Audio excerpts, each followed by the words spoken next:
I got into this really negative, you know, place where I was like, nothing is working. I'm door knocking $80 per week or whatever the number was at the time. I'm doing this, and it's not working, and it's got to be some way, right? And I think that when you have a deep desire and you're trying to figure out, I think the universe is going to give you some answers.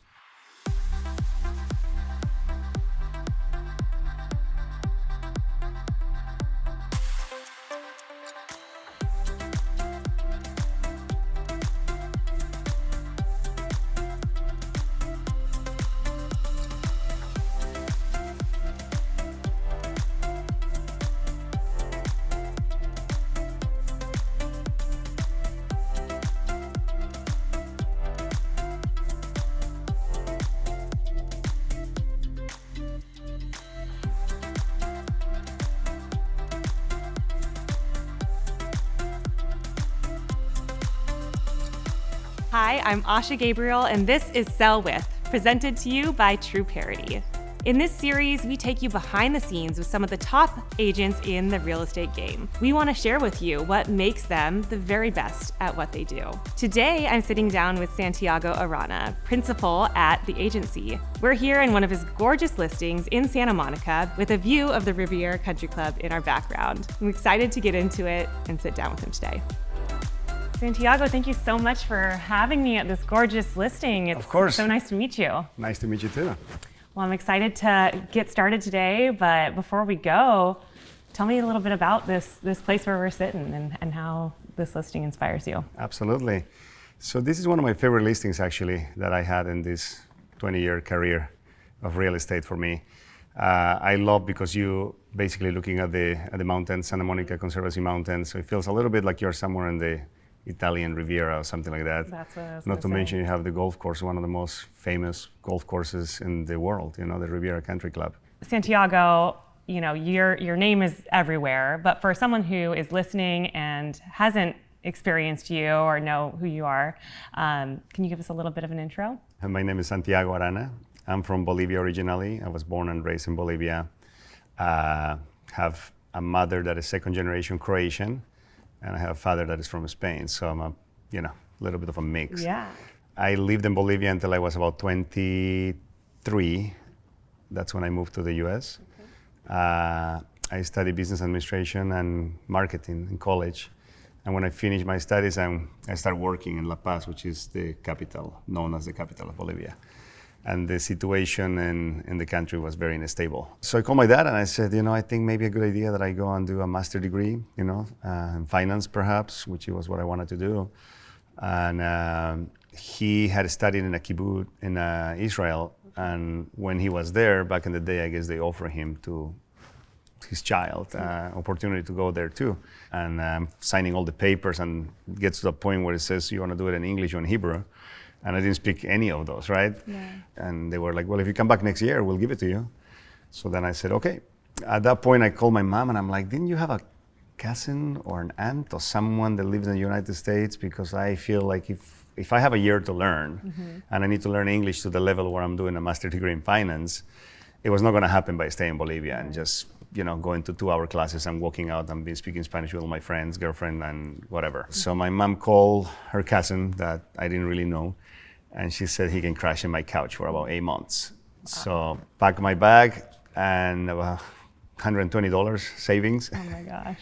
And I ran out of that money very quick. Yeah. So my aunt looks at me and she says, why don't you go and get a job? So she put me in a car and we went to pick up applications for restaurants, because that was the only thing that I probably could do without speaking, is cleaning tables as busboy. The first restaurant I went, I remember, was a restaurant called Cava that I think is just recently closed.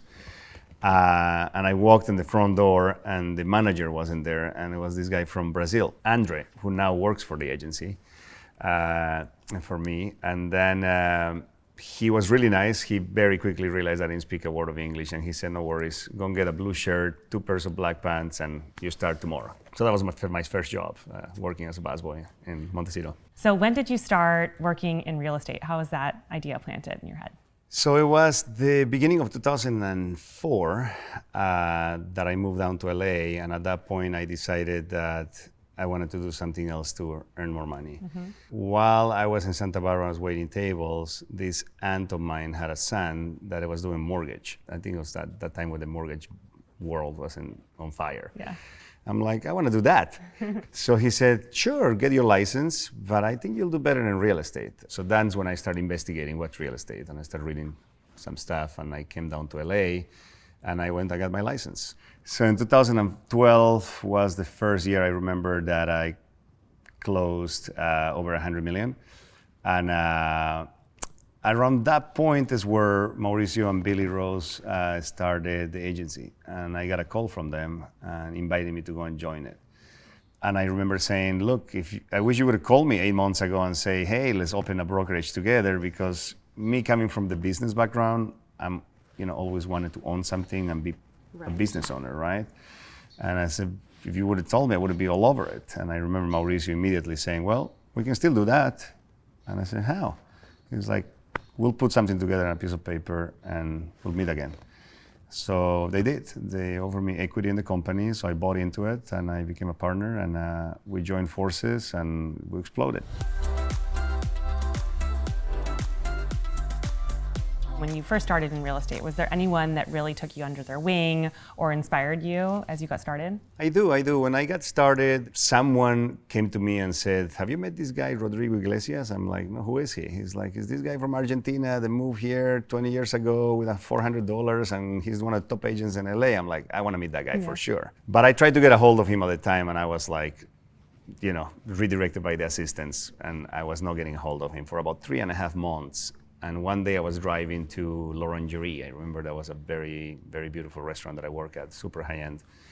And they called me, and they're like, you wanted to meet with Mr. Iglesias? I said, yes. And like, well, he can meet you in 20 minutes. And I literally was on Sunset Boulevard about to make a left on La Cienega to go to the restaurant. And I called in sick, and I said, I'll be there. So I drive all the way here to Brentwood. I sat there, and I waited for an hour and a half, and he didn't show up, right? And I was very frustrated and I was very disappointed because I put in risk my job, which was waiting tables at the best restaurant in LA, in my opinion, at the time, and then he didn't show up. I said, maybe something happened to him, it's okay. And I started walking out of the restaurant, and he called me and he apologized profusely, right? He was like, I'm so sorry, I can meet you tomorrow for lunch, same spot, are you available? And I said, sure. So we ended up meeting, and he walked in the door, and he was very eccentric Argentinian dude.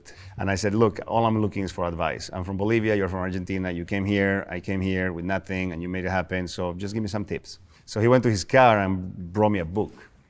And he put it on the table, and he said, why don't you read this book, and when you finish, call me. And I was like, okay. And there was a book that was called The Science of Getting Rich by Wallace D. Wattles. So I read the book and I called him back. I got a call for a house in Beverly Hills Post Office for 1.7 million, I remember. And I was like, oh my God. So I called this guy, Rodrigo, and I said, hey, I want to see if you want to come with me because I want to make sure that I get it. Yeah. And it's my first listing appointment. I have no clue what I'm doing. He said, I'll go with you, no problem. We'll split it 50-50. Done. So we went, we got it. Then I got a call for a $5 million house. And I felt that I also wasn't ready, right?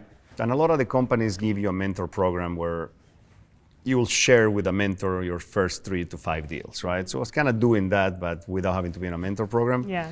Plus, I was working on one company and he was working at a different company. It's just, we liked each other and he was helping me, right? So we went to that one, we got that listing. Then I got another call for another property. And at that point, he said, why don't you just come and join Sotheby's at the time? It's difficult from 2 different companies. And I said, no problem. So I moved here to Brentwood and I started working at Sotheby's. And then for different life reasons and personal reasons, we decided to part ways and I went on my own. So, of course, many people know you from the Netflix show Buying Beverly Hills with the agency. Can you tell us a little bit about how that has played into your business, what you like about it, and what that exposure does for your brand? It's been a fun ride. We just started. We have 1 season and we just finished filming season 2. What has that done for my career? I think it's too soon to know. I don't think that anything at the moment yet. But we all know the power of TV, right? I mean, you cannot, as a real estate agent, afford to buy the time that you are on TV. It's no way.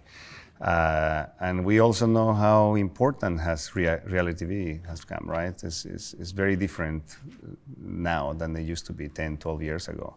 As it's become part of a very important part of the world right now, reality TV, I think that, and having the ability to have a show that is about our company and how we operate and how you operate from the entry level as an agent to the medium and to where I am with Mauricio, which we come into the show as mainly mentors to the younger ones, right? That's something a lot more interesting to me, and also the exposure that we have now that we grow in the company as a company worldwide. We thought that was going to be a very good thing for our business, and it's been actually fun. Your first job as a server, as a waiter, are there things from those early experiences that you would say you apply to your day-to-day now? Absolutely. I mean, one of the most important things that I learned in restaurants is to read people, right? As I was waiting tables for 2 or 3 years, when I got a new table in a restaurant, whether it was in any of the restaurants that I work in LA, I very quickly can tell how that experience was going to be, right? You very quickly know if the guys are going to be tough, if they're going to be easy, they're going to be friendly, they're going to be picky, or they're going to leave a good tip or not. I mean, you can really narrow it down to like kind of get an idea of how the whole thing is going to be. And having the ability to read people is one of the things that I speak at seminars for realtors, and I talk to a lot of agents, is you cannot show a house to 2 different people the same way. It just doesn't work that way, right? So if you learn and you have the ability to read, not only learn about the individual that is coming to see a house like this, for example, right, that is qualified, I want to know everything about that person, right? And thankfully now these days we have the ability to learn about these people before and have a pretty good idea, no?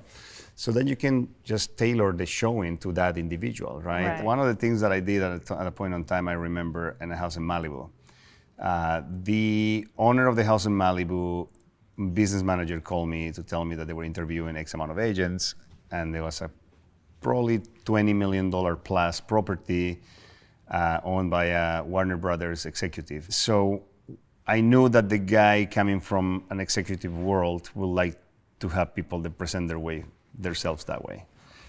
So what I did is I called the head of the marketing company that we have, which also happens to be the head of the new development division. So it's a very well-versed guy. His name is Mike Lippard. And I brought him with me to the listing presentation. So it wasn't just me, but I brought him. And I basically did a much more high-level presentation. We sat down at the table. I had presentations printed for everybody that was in the meeting. It was the wife, the husband, the business manager, everybody. So everybody had a package in front of them. And I brought him and I introduced him. And I said, listen, we want to show you that when you're hiring me at the agency, you're not just hiring me.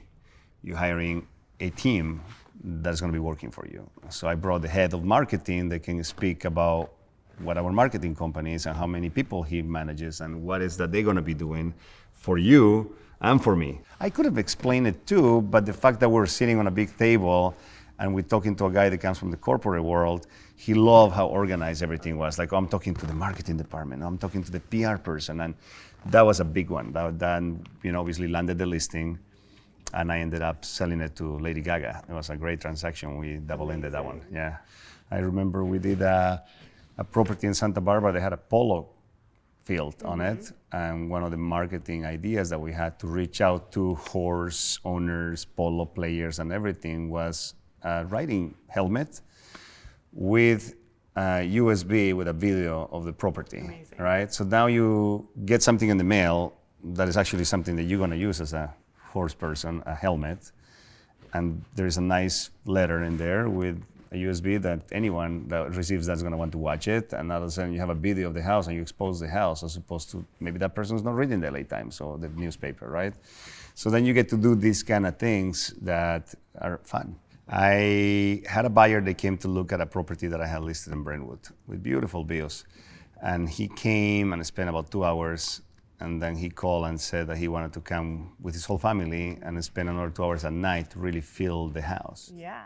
So I decided to bring a chef to cook for them, right? And I said, why don't you don't have dinner, and we'll have dinner for you, and come just have dinner at the house with your family and experience it and feel it like if it's yours. So we got so lucky. I remember that the property was up in the hills in Brentwood, and it had a view of the entire downtown area. And we set up a beautiful table outdoors just like this right now. And we had a great chef cook a 3-course meal. And we had wine, we have the whole thing. That was an incredible second showing. And we finished the showing in the wine cellar, in the basement, eating rhubarb, if I recall right, cobbler with vanilla ice cream and port wine, and obviously that sealed the deal. Well, I mean, you mentioned Lady Gaga. You're known for working with a lot of celebrity clients, and obviously that's its own category, right? Yeah. Celebrities are their own breed. They have their own concerns and expectations that maybe a standard client might not have. Can you tell us a little bit about your strategy when working with celebrities and how you keep them as clients? So I think one of the most important things is that they care about the confidentiality and, not talking about it, and we sign a lot of NDAs for that. And yes, ends up coming up public. And the reason why I mentioned Lady Gaga's name is because everybody knew what happened. And, there's like Ben Affleck and Jennifer Lopez. I just sold them a house, but everybody knows. Yeah. So, but it's one of the most important things is the privacy. And being able to respect that and honor that, which we always do. And sometimes it comes out from other sources, and unfortunately, realtors are the ones that get blamed. But I've been very, very respectful because they're just normal people. They want to have their families without having to have paparazzis outside constantly, or who knows what other crazy things happening now in the world, So if you respect that and you see them as such, I think that allows them to like you and to feel comfortable around you, So just keeping that privacy and making sure that everything is done like they need to be done, Do you have a favorite buying or selling experience, story, home, client that comes to mind when you think of your career? I remember sitting in the house after a showing, getting in my car and leaving. My assistant is closing up the house. And as I'm driving to my house, it's like 5 o'clock, she calls me and she says, hey, there's a lady that just drove in to the motor court and she's asking if she can see the house. And I'm like, well, she doesn't have an appointment or anything. Who is she? He's like, she says her name is Savannah James. I'm like, well, let me come back. So I turn around and I go and meet her, and she loves the house. Mm-hmm. And she says, my husband would like to see it tonight. And I said, sure, no problem, right? So I came back an hour later, I met with them, I showed them the house, and LeBron James shows up with skits and everything, and we end up making a deal. So I thought it'd be fun to play a little game called Buy or Sell. I'm going to read you a statement, and you tell me if you buy or sell the idea. Sound good? Number 1, AI is the future of real estate. Buy. I think AI is the future of anything, right? It's better to understand it. Number 2, and I think we actually kind of covered this, a real estate agent should never turn off their phone. Sell. Oh, I gotta say sell? Yes, buy or sell. Okay. We're playing the game. Okay. Sell. Yeah. Number 3, millennial and Gen Z clients are embracing technology more than ever before. Buy. Number 4, is a good idea to sell without an agent if you already have a buyer. Sell. It's a terrible idea to sell without an agent. Number 5, social media is more effective to find buyers than the MLS. Sell. MLS is king. MLS is still the most important. Number 6, it takes at least 5 years for a new agent to really master real estate. Buy. It's true. Takes time. Oh, we know the answer to this one. Zillow's Zestimate is always spot on. Sell. Number 8, a great agent has to have a salesperson personality. I sell that. I think you want to be relatable to someone. You want people to be comfortable with you, It becomes a relationship to a certain degree, and a salesperson cannot do that. Number 9, every listing should have its own brand identity. I buy that. From a company with a marketing That's firm something built that we in do. too, We, right? we actually brand each house differently. We named houses before. We done marketing with the colors and the materials that reflect in the brochures on the books that are in the house. And if I show you the book that I have inside, I think for this house, when you're looking at the book, you can feel this house. Number 10, drone footage is a more valuable marketing tool than photos. Why? Because if a picture is 1,000 words, a video is what? Gazillion words? All right. For our last question, 2024 is going to be a massive year in real estate. I buy that. I think 2024 is going to be a very good year.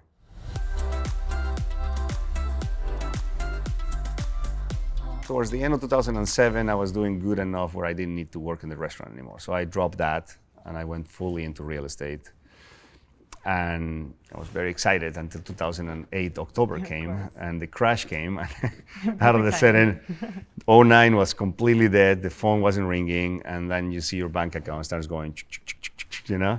And then I was like, oh, I'm going to have to do that again because, I mean, what else I'm going to do, right? The real estate world is dead, and I wasn't the only one. So it crossed my mind to go and apply for restaurants again because I know I've done it. I can make quick cash, and I can ride this wave until that happens. That's what I thought at the time. And then as I drive, something inside me said, what the hell are you doing?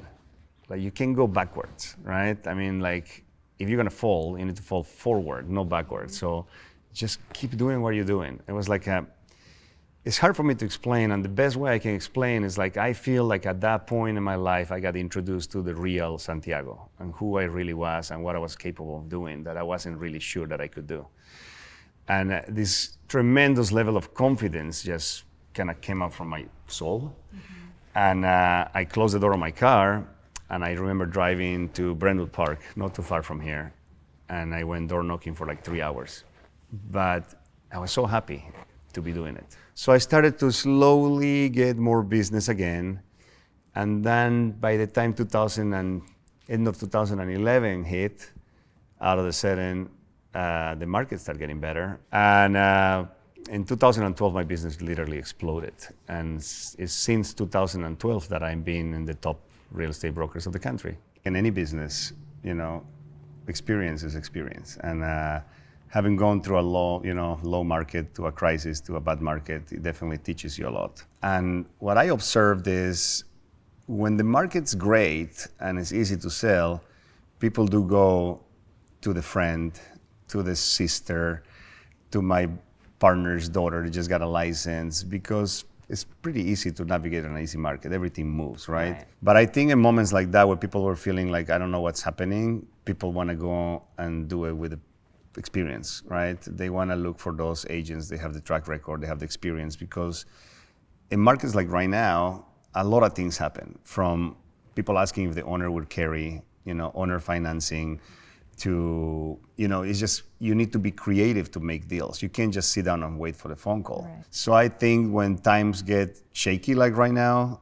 are the best times for experienced agents like me, because then when you start getting the phone calls, right? Like, that's one of the things that I actually love when I get hired by clients, that I'm talking to them and they decide to hire me, and I ask, what would you like to do of this? And they say, I don't know, you're the expert. Do whatever you need to do. And that's one of the nicest things to hear as a real estate agent, because unfortunately, real estate agents have a little bit of a bad rep, right? And they're salespeople, and a lot of them, they just want to put a commission in their pocket and run away, right? And guys that do this as a business, that they really care and they want to have clients for the long run as opposed to that quick sale. What are some real estate tips or tricks or insights that you think could be applied across the board, whether you're selling a house for $70 million or $500,000? I think it's important to, if you're going to do this, to do it 100%, which is what I do. I think that as an individual, you need to know who you are, and you need to have the time for yourself, which for me are the mornings.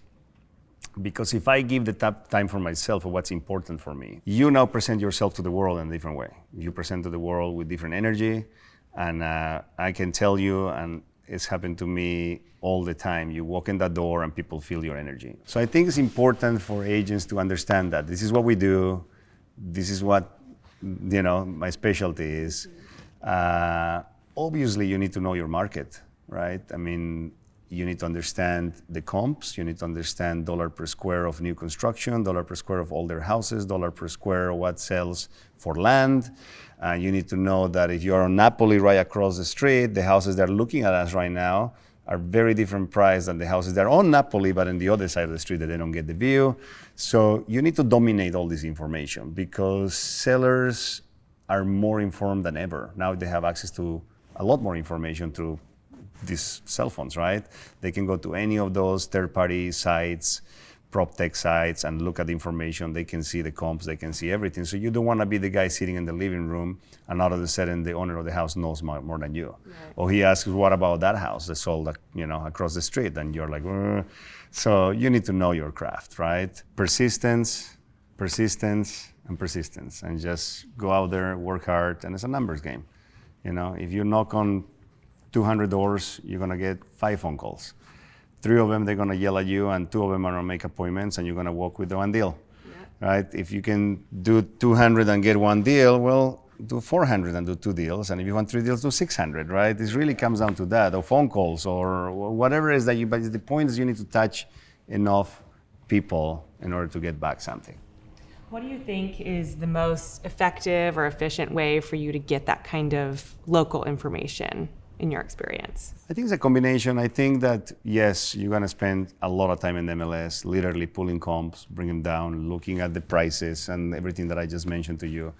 But also one thing that is very important, a lot of agents don't understand, is go to open houses. The reason why they're open houses is for you to have the opportunity to get into the houses so you can see them, because you cannot sell what you don't see.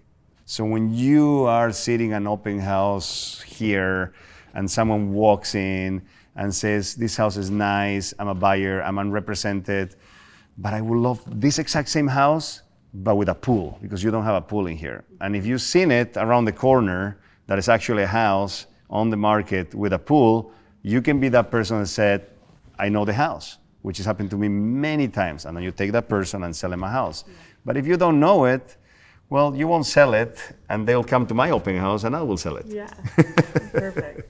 I'd love for you to just go into what does a day in your life look like? How do you set that mindset? How does it happen every single day? Just paint the picture for us. All right. So I'm up at 4:30 in the morning. I take a big glass of water with lemon and salt to hydrate myself. And then I go straight into meditation. I do about an hour of meditation. It's important to mention that I don't look at my cell phone until I'm back from the gym, which is about 7:30 in the morning. So around 5:55, I get in a cold plunge. And then after the cold plunge, I go to the gym. And when I come back from the gym, I turn on my phone. But you find your thing, right? Maybe it's hiking, maybe it's surfing, maybe it's whatever it is that you give that time for yourself. It allows you to be prepared. So when you come back to open up that phone and to read the exact same email, but your attitude's gonna be different and you're gonna be in a much better place. So you'll handle that in a much better way. And that's how your whole day goes, right? So that's basically what I do. At 7:30, I'm up and running, and my assistants know that that's when I am, and I get into my day, and whether it's responding emails, making phone calls, or going straight to showings, and I just go all the way until the end. You know, it takes a certain type of personality to be able to recreate that type of routine. What do you think is your defining trait? Big discipline. That's one thing that I can proudly say I have a very strong discipline. If you could share a why that's kind of the drive behind that discipline, what would it be? It would be growth. I think you stop growing, you become comfortable, you start dying. I think growth is what keeps us alive. I think seeing the capabilities and the possibilities and what you can do and anyone can do is what gets me going. How far can you go? And even if you make it halfway, it's better than staying where you are, you know? So growth and seeing what's possible and how much you can do is very exciting to me. Well, Santiago Arana, thank you so much again for joining us, for hosting us today in your beautiful listing. The TrueParity team and I really appreciate your time and more than anything, your energy that you brought to this conversation. So thank you.